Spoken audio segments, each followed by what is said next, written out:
Assalamualaikum warahmatullahi wabarakatuh.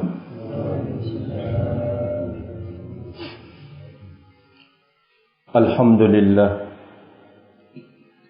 alladzi arsala rasulahu bil huda wa dinil haqq liyudhhirahu 'ala ad-din kullihi wa kafa billahi shahida. أشهد أن لا إله إلا الله وحده لا شريك له إقرارا به وتوحيدا وأشهد أن محمدا عبده ورسوله صلى الله عليه وعلى آله وسلم تسليما مزيدا أما بعد فأوصي نفسي أولا وإياكم بتقوى الله فقد فاز المتقون.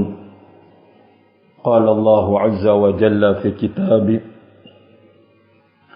يا أيها الذين آمنوا اتقوا الله حق تقاته ولا تموتن إلا وأنتم مسلمون. Ma'asyiral muslimin yang saya hormati dan yang dimuliakan oleh Allah Subhanahu wa taala, pertama kali puji dan syukur milik Allah Subhanahu wa taala. Dialah yang pantas dan patut untuk disanjung dan dipuji oleh seluruh makhluk ini.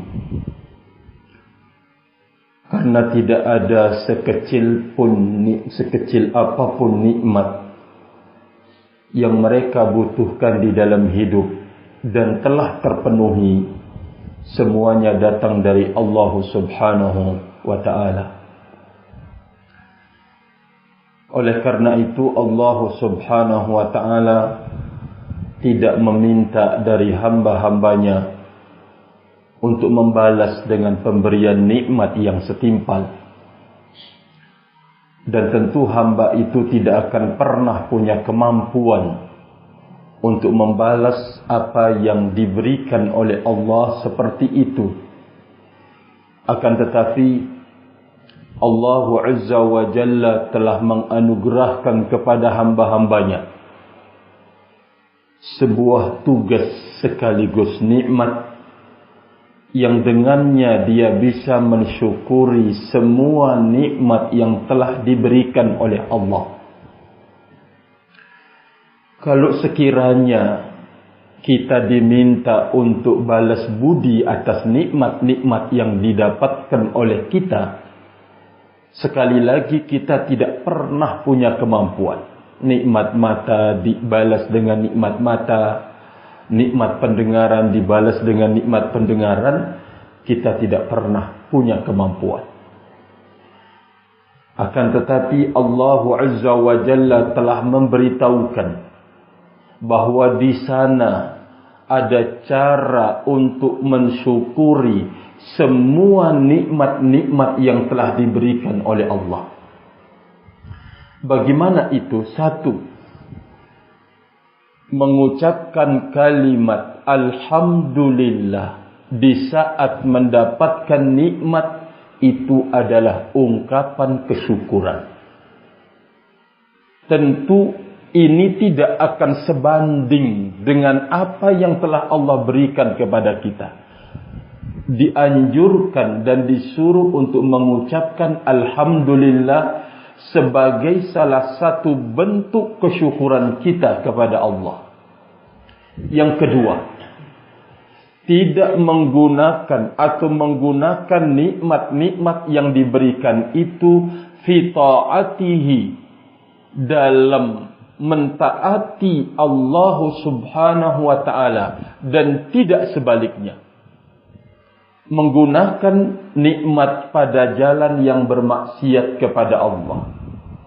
Maka di saat seseorang hamba menggunakan nikmat yang diberikan kepada jalur dan jalan yang dicintai dan diridhai oleh Allah, Allah jadikan bahwa ini adalah bentuk kesyukuran hamba itu kepadanya. Ma'asyiral muslimin yang saya hormati, betapa ringan betapa ringan dan mudah permintaan Allah dalam mewujudkan kesyukuran.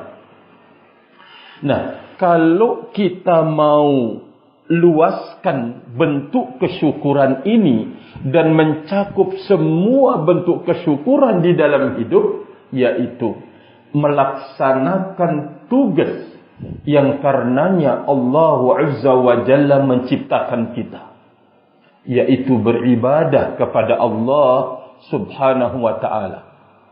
Maka ini merupakan langkah yang paling tertinggi dan yang paling teratas di dalam mewujudkan kesyukuran kita kepada Allah Subhanahu wa ta'ala.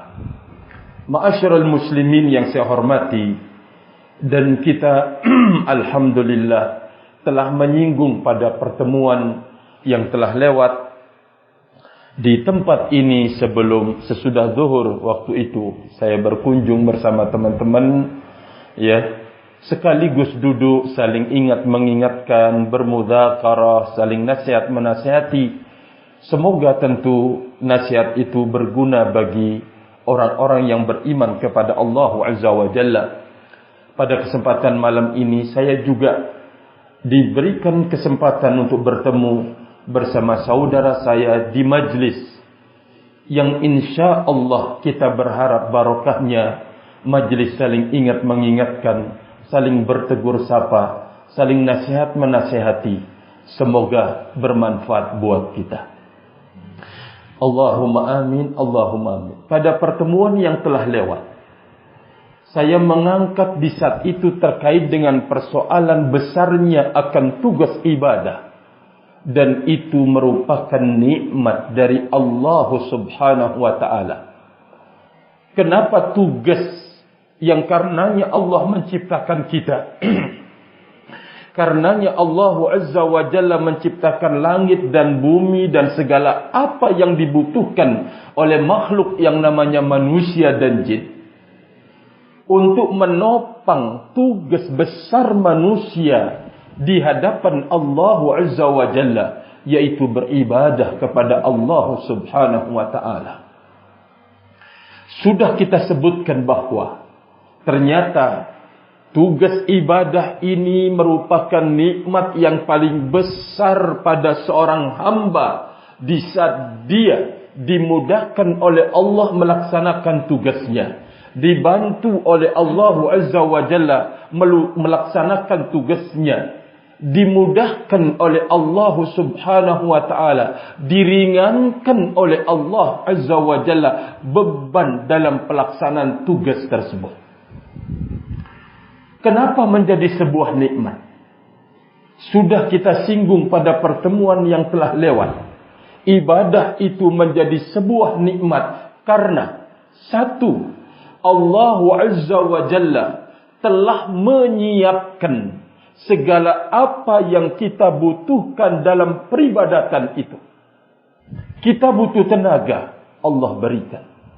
Kita butuh kesehatan, dititipkan oleh Allah Azza wa Jalla kesehatan. Semuanya telah dilengkapkan oleh Allah Azza wa Jalla. Segala apa yang dibutuhkan dalam ketaatan kepadanya. Seseorang yang mau berangkat menunaikan ibadah haji, atau mau berangkat menunaikan umrah, membutuhkan biaya yang sangat-sangat besar. Semuanya dipersiapkan oleh Allah. Butuh kekuatan diberikan oleh Allah. Butuh kesiapan, kesehatan diberikan oleh Allah. Sampai kemudian perjalanan dengan kemudahan untuk sampai menuju rumahnya Allah Azza wa Jalla. Semuanya itu bantuan dan pertolongan dari Allah. Setelah kemudian seorang hamba menyelesaikan tugas ibadah itu, taruhlah solat sekarang. Betapa sering muncul bisikan di dalam hidup kita, ajakan atau upaya untuk menjegal, menghalangi kita untuk menjawab azan, mendatangi masjidnya Allah, rumahnya Allah Subhanahu wa ta'ala, dengan berbagai bentuk kesibukan ini, kesibukan itu, kesibukan ini. Tapi kita selalu menang walaupun mungkin ada bisikan-bisikan seperti itu, kita selalu menang. Maksudnya ada kemudahan, ada keringanan beban untuk memenuhi lebih dahulu panggilan Allah Azza wa Jalla. Benar-benar ini adalah pertolongan dari Allah, bantuan dari Allah Subhanahu wa ta'ala.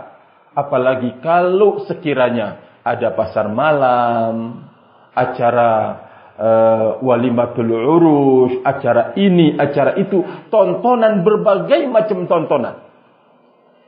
Sering kecenderungan kita kepada itu lebih besar dibanding kita memenuhi panggilan Allah Azza wa Jalla. Kalau bukan karena bantuan dan pertolongan dari Allah terhadap seorang muslim dan muslimah, dia tidak punya kesanggupan untuk memenuhi panggilan Allah Azza wa Jalla. Berarti dalam setiap ketaatan dan kebajikan yang kita laksanakan, di sana harus ada bantuan Allah. Di sana harus ada pertolongan Allah Subhanahu wa ta'ala. Oleh karena itu tidak boleh seseorang mengatakan setelah bisa melaksanakan kebaikan, oh saya yang paling baik, saya yang paling bagus, saya yang paling taat, saya yang paling tinggi ibadahnya, saya. Tidak ada itu semua. Kalau seseorang mengetahui kalau semua ketaatan yang dia bisa laksanakan karena memang bantuan dan pertolongan dari Allah, tidak akan muncul pada dirinya ujub bahwa dia yang segala-galanya. Dengan ketaatan itu tidak pernah dia mengentengkan dan meremehkan orang lain, apalagi kalau sampai mencela dan mencercanya.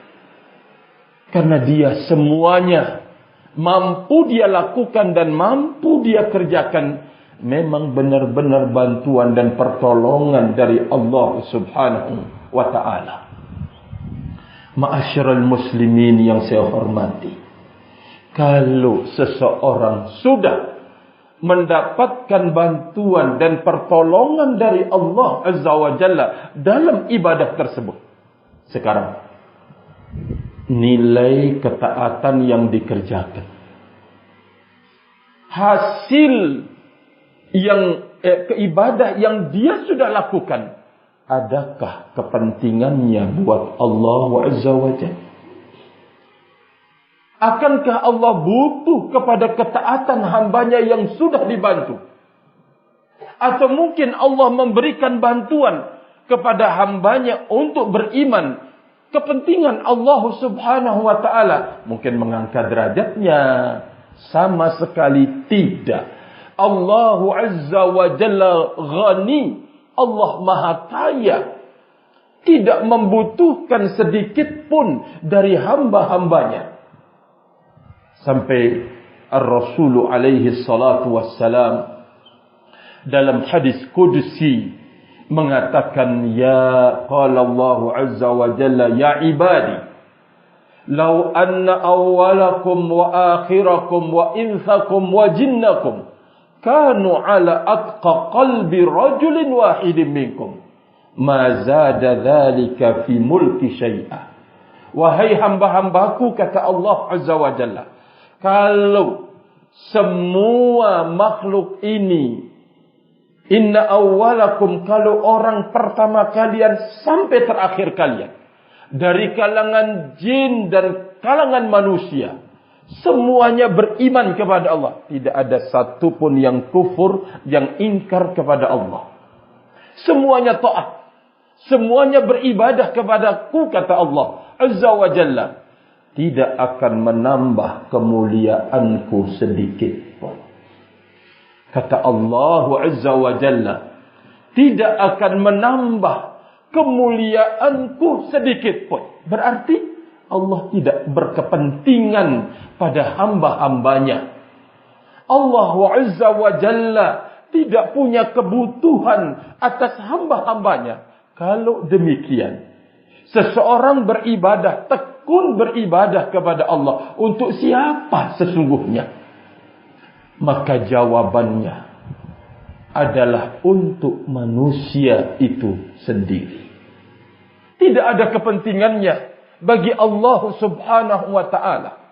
Allah azza wa jalla akan memberikan nilai kepadanya. Walaupun dia mampu melaksanakan ibadah dan ketaatan itu karena bantuan dan pertolongan darinya. Allah akan berikan nilai yang berlipat-lipat. Betapa murahnya Allah subhanahu wa ta'ala. Maka dari sinilah kita mengetahui bahwa ternyata ibadah yang kita lakukan, panggilan Allah subhanahu wa ta'ala melalui azan untuk kemudian memanggil kita beribadah, semuanya itu untuk kepentingan kita. Tidak ada kepentingan Allah azza wa jalla sedikit pun. Dari sini kita mengetahui bahwa berarti betapa kecil, ringan permintaan Allah azza wa jalla dibanding dengan curahan nikmat yang telah diberikan kepada kita. Kecil dan ringan permintaannya. Tetapi ketika ingin dibuktikan yang ringan ini, harus melalui perjuangan kalah dan menang. Loh, kok bagaimana? Iya. Kenapa harus demikian?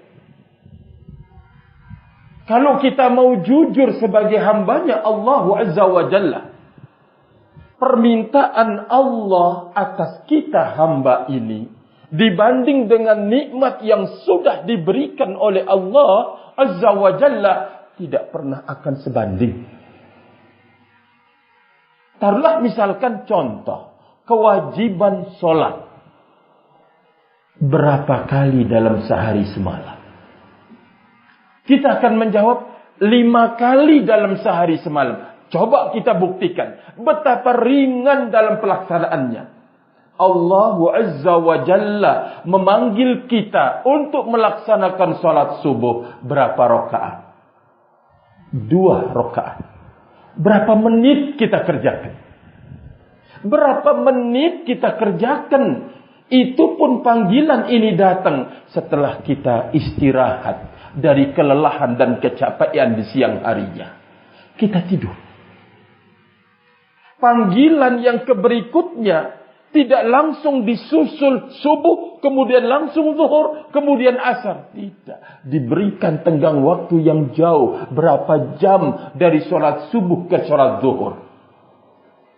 4 rakaat. Dari sholat zuhur ke sholat asar. Diberikan tenggang waktu oleh Allah azza wa jalla. Dipanggil lagi. Begitu asar ke maghrib, maghrib ke isya. Betapa ringan kewajiban ini ma'asyiral muslimin dibanding dengan udara yang setiap saat kita hirup.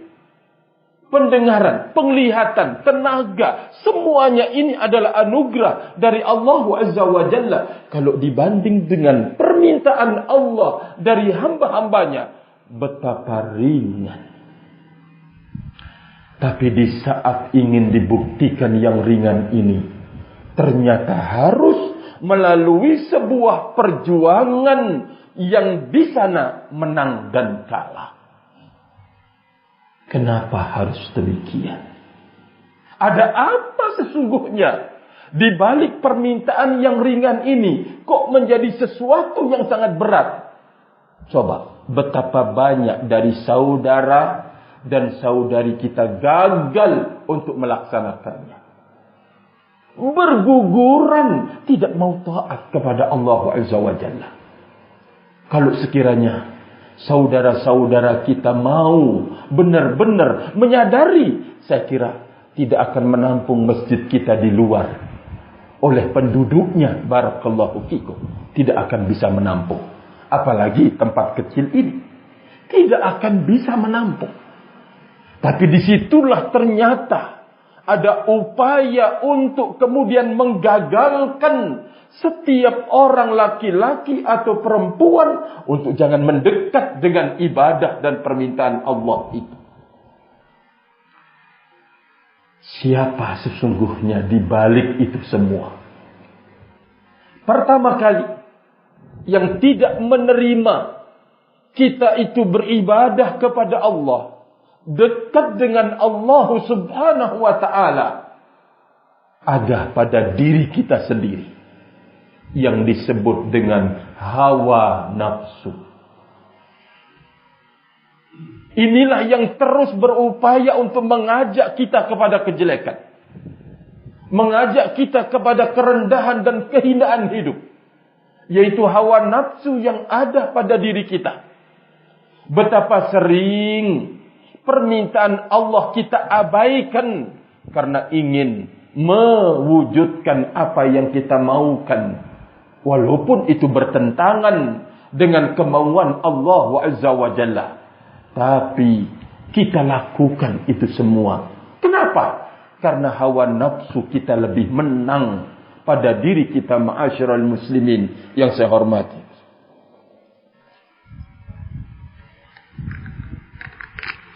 Ini salah satu lawan yang sangat-sangat tangguh di dalam hidup, yang sering menggagalkan seseorang untuk sampai kepada Allah Azza wa Jalla, dekat dengan Allah Subhanahu wa ta'ala. Allah Azza wa Jalla mengatakan di dalam Al-Quran, dalam surat Yusuf, innan nafsa la'ammaratun bis-su'i. Sesungguhnya nafsu seringkali dan selalu mengajak untuk melakukan kejelekan. Ini lawan pertama kali yang ada pada diri kita.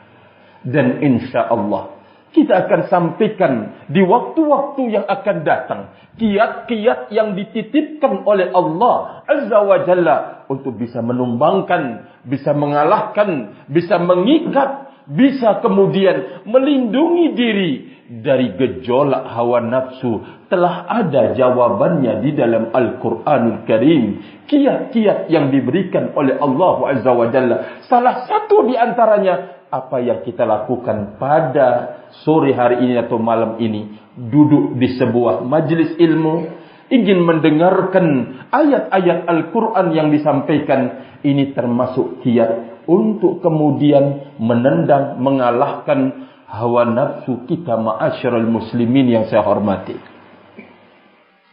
Ini yang pertama, lawan yang sangat tangguh di dalam hidup. Yang kedua adalah makhluk yang memang telah memancangkan dan mendirikan serta membangun permusuhan dan perlawanan. Di saat makhluk ini dikutuk oleh Allah Azza wa Jalla, di saat makhluk ini diusir dari rahmat Allah Azza wa Jalla, di saat makhluk itu divonis untuk menjadi orang yang rendah, hina, dan menjadi penghuni neraka, maka dia bersesumbar di hadapan Allah.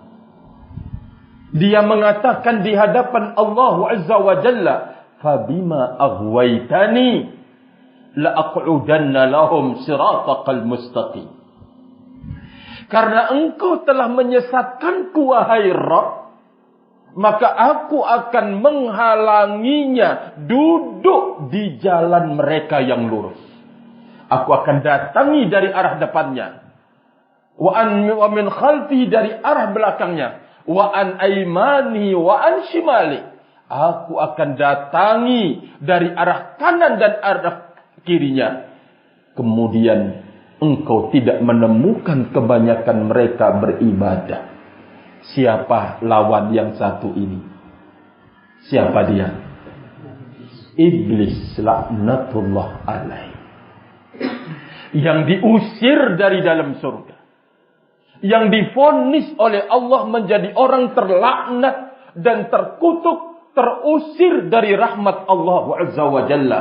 Dia meminta di hadapan Allah Subhanahu wa ta'ala kesempatan dan peluang. Fa'anzirni ila yaumi yub'atsun. Wahai Rabb, berikan aku, tangguhkan aku, berikan aku peluang, berikan aku kesempatan sampai kemudian hari kebangkitan. Allah memberikan peluang kepadanya untuk menggoda, untuk mengganggu, untuk menghalangi, menjegal, mencegah siapapun yang mencoba dekat dengan Allah Subhanahu wa ta'ala. Ma'asyiral muslimin yang saya hormati, kita bisa menggambarkan sebuah kekuatan yang jahat pada diri kita kalau dua kekuatan jahat ini bertemu. Kekuatan jahat dari diri kita, yaitu hawa nafsu. Kekuatan jahat dari iblis dan bala tentaranya. Kedua-duanya bersatu menjadi sebuah kekuatan. Berat bagi kita untuk bisa melawan dan bisa menang kalau tidak ada bantuan dan pertolongan dari Allah Azza wa Jalla. Mau mengandalkan kemampuan diri, mungkin kita mengatakan saya adalah orang yang taat tekun di masjid, saya adalah orang yang berilmu, berguru, mencari ilmu ke sana kemari. Oh, tidak ada itu semua. Mungkin ada orang mengatakan saya ini keturunannya Rasul. Oh, tidak ada. Tidak ada itu semua. Bukan menjadi kekuatan sama sekali. Tidak ada. Kekuatan itu datang dari Allah Azza wa Jalla. Bantuannya, pertolongannya, itulah yang menjadikan seseorang itu menang di dalam hidup ini. Oleh karena itu kita mencoba mengkaji dan mendalami apa susunan kalimat yang ada di dalam surat Al-Fatihah yang mengatakan Iyyaka na'budu wa iyyaka nasta'in. Apa artinya? Hanya kepadamulah kami beribadah ya Allah. Dan hanya kepadamulah kami meminta bantuan. Ini adalah sebuah ungkapan yang mengandung makna dan arti besar bahwa kita tidak pernah punya kemampuan dan kesanggupan untuk membuktikan ibadah kepada Allah dengan berbagai macam dan bentuknya kecuali harus ada bantuan dan pertolongan dari Allah. Iyyaka na'budu wa iyyaka nasta'in. Hanya kepadamulah kami beribadah ya Allah, dan hanya kepadamulah kami meminta bantuan dan meminta pertolongan. Oleh karena itu, yang paling berharga di dalam hidup orang yang beriman adalah turunnya bantuan dan pertolongan Allah Subhanahu wa ta'ala. Bagaimana turun? Harus diminta. Bagaimana cara kita meminta? Dengan dua kata, dua cara. Pertama, dengan lisan kita utarakan kepada Allah Azza wa Jalla dengan doa. Yang kedua, meminta bantuan dan pertolongan kepada Allah dengan ketaatan yang terus kita jaga dan pelihara. Inilah yang akan mengundang datangnya bantuan dan pertolongan dari Allah Subhanahu wa ta'ala. Maka yang akan mengangkat bantuan ini di saat kita bermaksiat kepada Allah.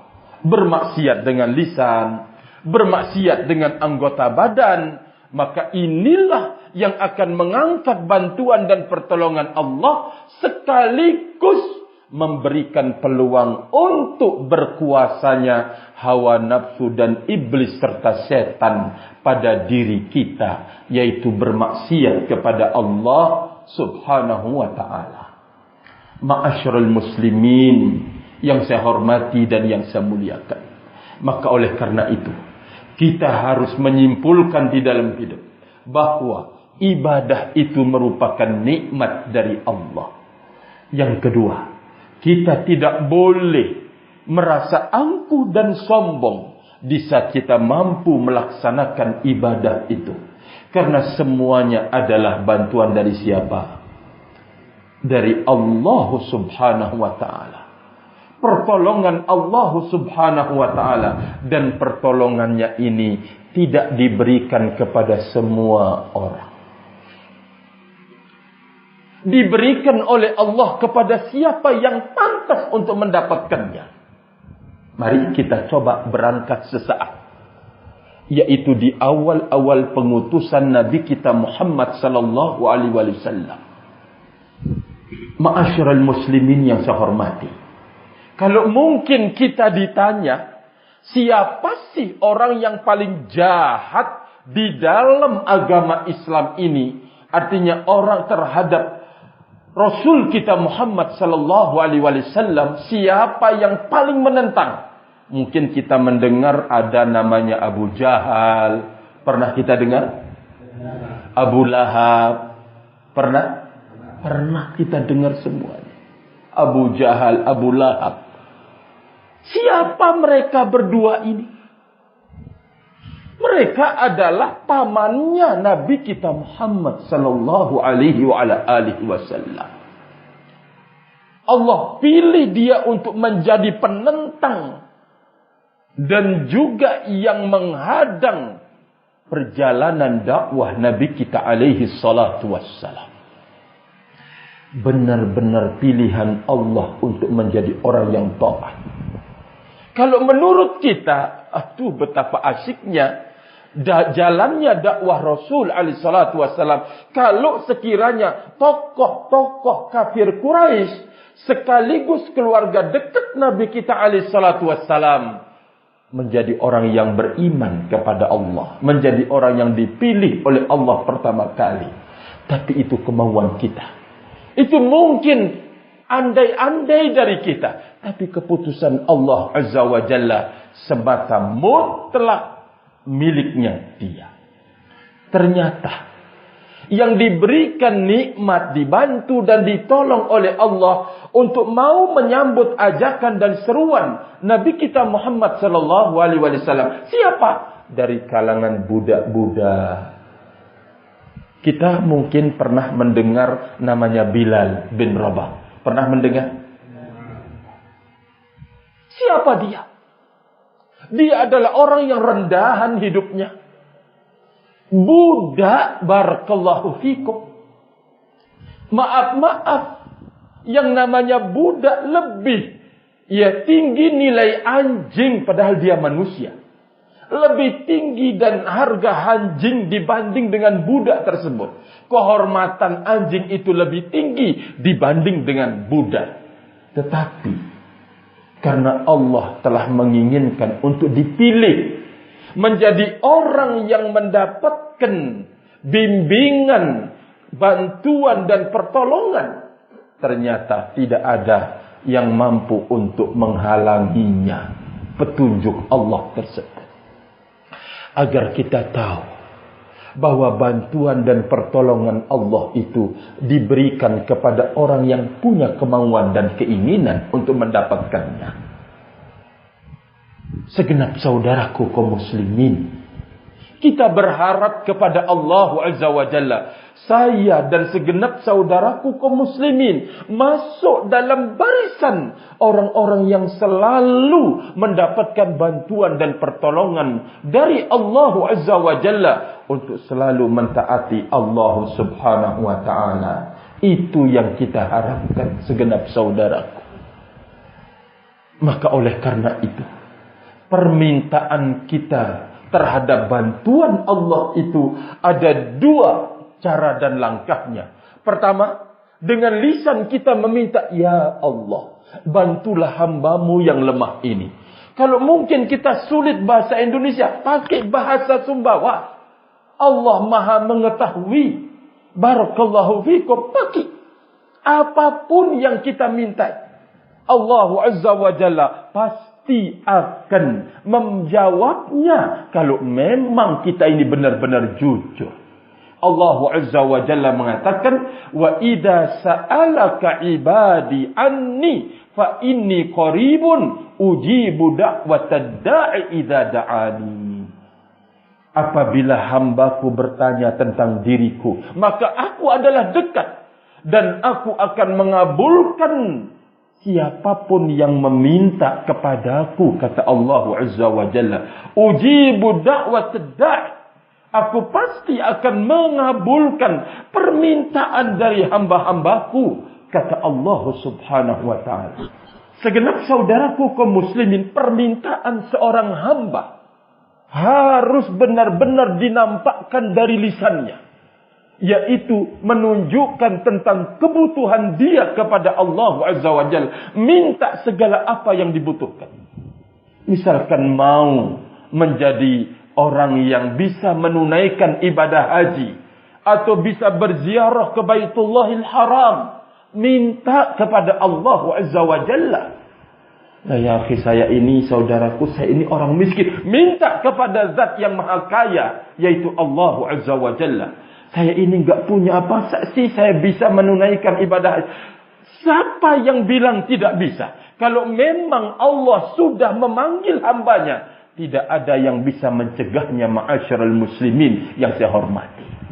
Kalau sekiranya sampai kita meninggal dunia, belum kesampaian niat kita untuk menunaikan ibadah haji, Allah telah mencatat bahwa permintaan kita itu bernilai ibadah kepada Allah.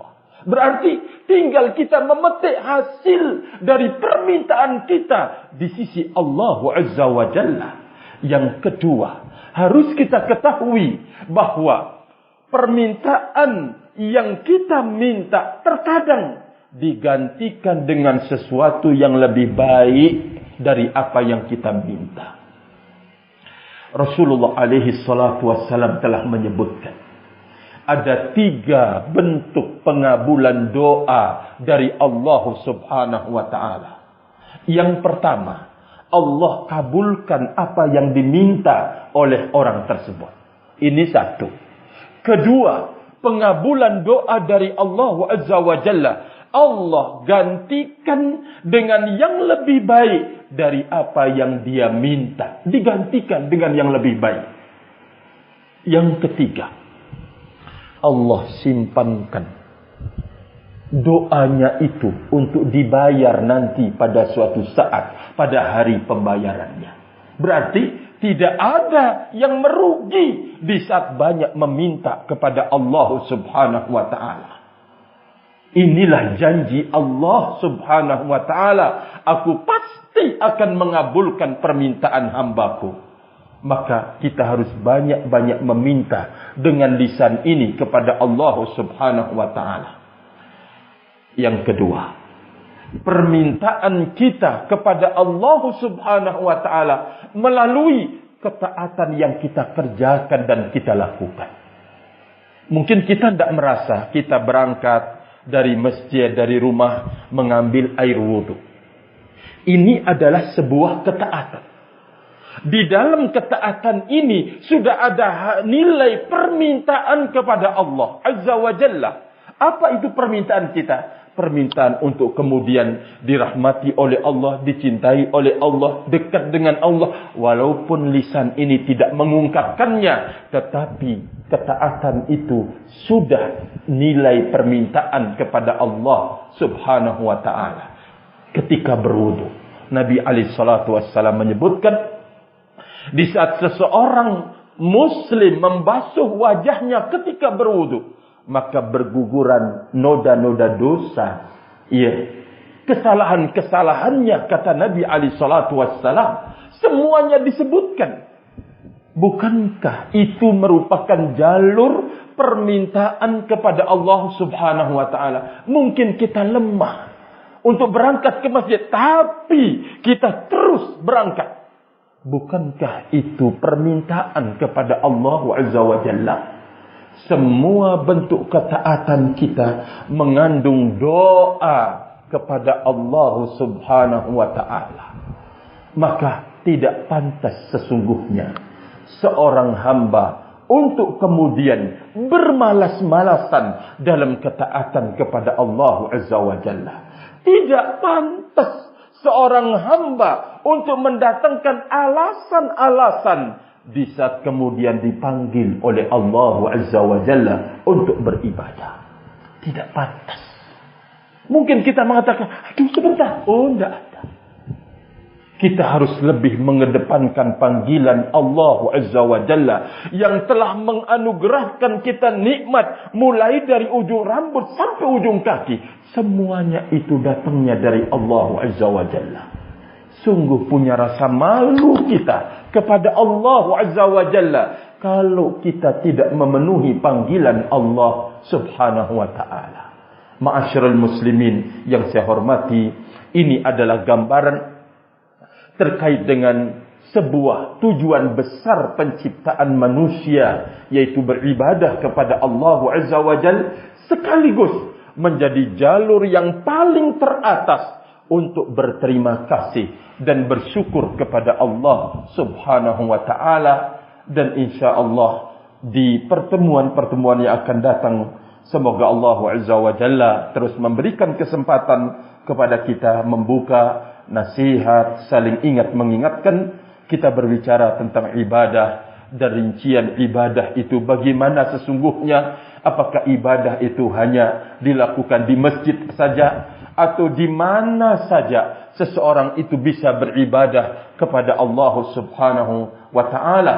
Maka di saat kita keliru dan salah memahami hakikat ibadah itu, kita salah di dalam menerapkannya. Kita menganggap ibadah itu hanya dilaksanakan di masjid saja, sehingga pindah dari satu masjid ke masjid yang lain, pindah dari satu masjid ke masjid yang lain. Padahal menemani istri, membimbing istri, menjaga anak, kemudian bekerja, keluar mencari nafkah, semuanya itu rentetan dan bagian dari ibadah kepada Allah Subhanahu wa taala.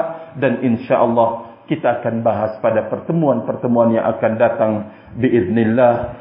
Wallahu ta'ala alam bissawab. Wallahu ta'ala alam bissawab. Mungkin ini yang bisa saya sampaikan pada kesempatan kali ini. Tentu mohon maaf atas segala kekurangan. Dan pertama kali saya mengucapkan banyak-banyak terima kasih kepada saudaraku kaum muslimin yang menyempatkan hadir di rumahnya Allah Azza wa Jalla ini. Dan semua pengurus musalla, saya mengucapkan banyak-banyak terima kasih atas kesempatan yang diberikan kepada saya. Dan siapapun yang menjadi sebab terlaksananya kebaikan ini, semoga Allah Azza wa Jalla memberikan imbalan kepada semuanya, menjadi amal soleh di sisi Allah Azza wa Jalla yang bernilai ibadah. Allahumma amin, Allahumma amin. Wa akhiru da'wana anilhamdulillah. Subhanakallahumma wa bihamdika asyhadu an la ilaha illa anta astaghfiruka wa atubu ilaik. Wassalamualaikum warahmatullahi wabarakatuh.